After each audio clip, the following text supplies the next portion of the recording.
This year, we didn't have an E3. It's the best time of year for gamers to see the leaps in technology and innovation for gaming. Luckily, what we did get is a bunch of live experiences online for the big hitters of the gaming industry. Microsoft, Sony, and PC all faced off in their own shows scattered throughout this year. But unfortunately, Nintendo didn't show us anything. We still got to see a bunch of great games to get excited for. For the next 2 hours, we'll show you new footage and announcements for more than 40 games, including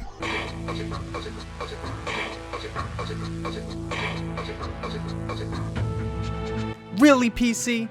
This is what you wanted to share? Well, the PC gaming show was kinda weak. There were only a few notable titles. Oblitz looks like a fun collect-em-all game. Persona 4 is now on PC, but I never cared to play it. Dwarfheim, though, is definitely going to be a game that my friends and I play. They love Factorio and RTS games, and this is just a good mixture to satisfy them. I suck at both genres, but I don't mind being a little minion that gets experience watching them grow the base into something large.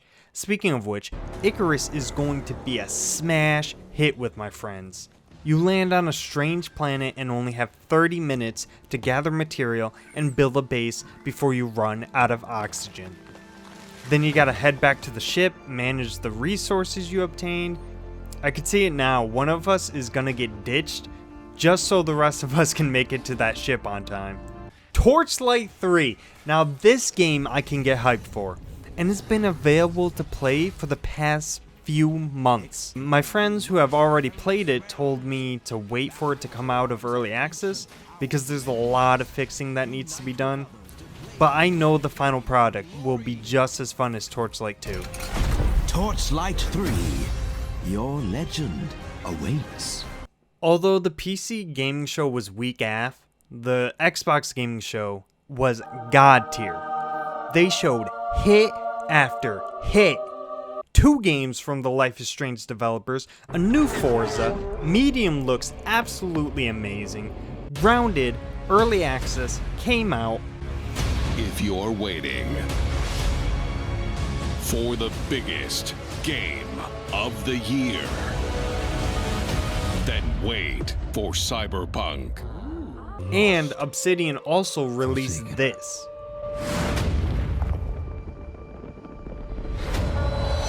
And you must face the monsters our sins have borne.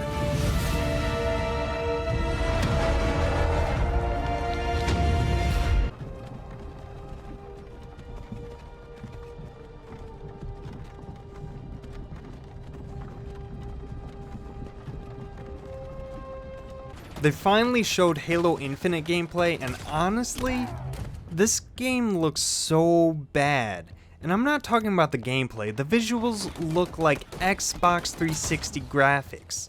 I really hope it's just because it's not the final product, but regardless of graphics, the game looks like Halo. And honestly, it doesn't make it bad. The only refreshing thing about this game though, is that it is open world. I don't think it will be a groundbreaking game, but I think it has potential to be something decent.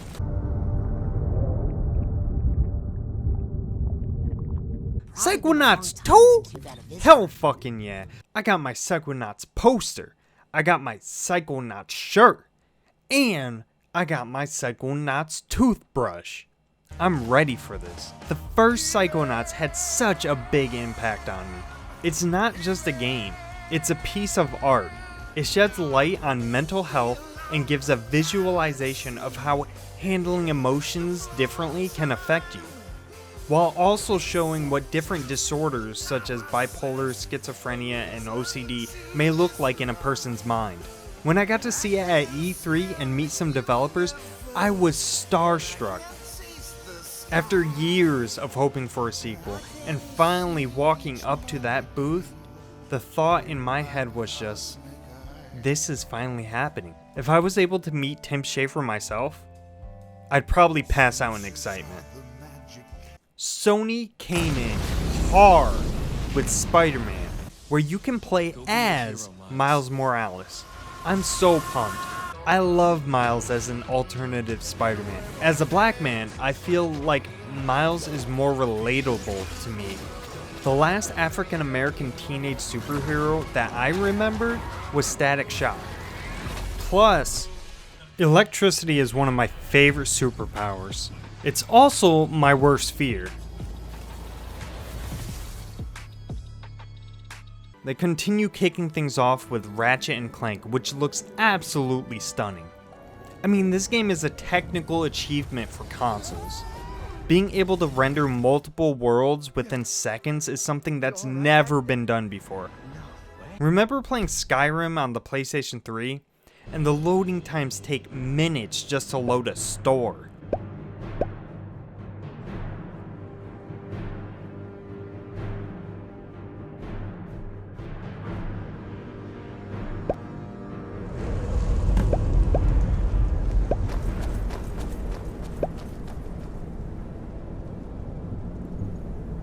Wir sehen uns dann insofern, Captain.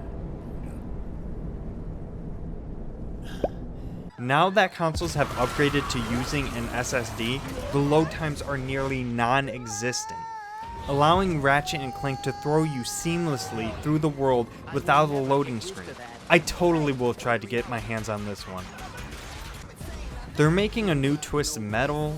Kena and Project Athia piqued my interest because I love using magic in games. Bugsnax sucked me in with that sweet Kiro Kiro Bonito track.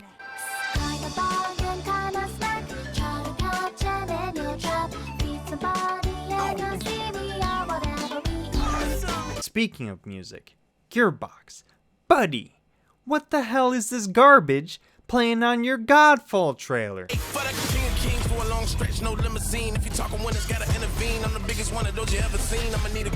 You cannot play dubstep hip-hop on a game trailer for a fantasy role-playing game. This worked in Borderlands because that's a comical game.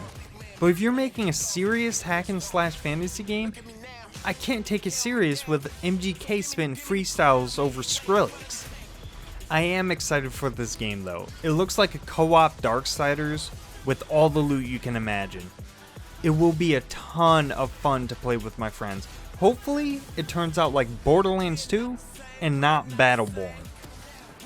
Overall, there are a ton of games I'm excited to play. But who won this year? Well, Xbox had the best games in my opinion. So the winner is... We believe that how you find and play your games is as important as the device you play them on. Xbox Game Pass is the best way to discover and play, and we want you to be able to experience as many great games as possible. So Game Pass members, you can play every game you see today. PC! All the games are on PC! Every time. All of them. PC, boys. Planning. Nothing PC.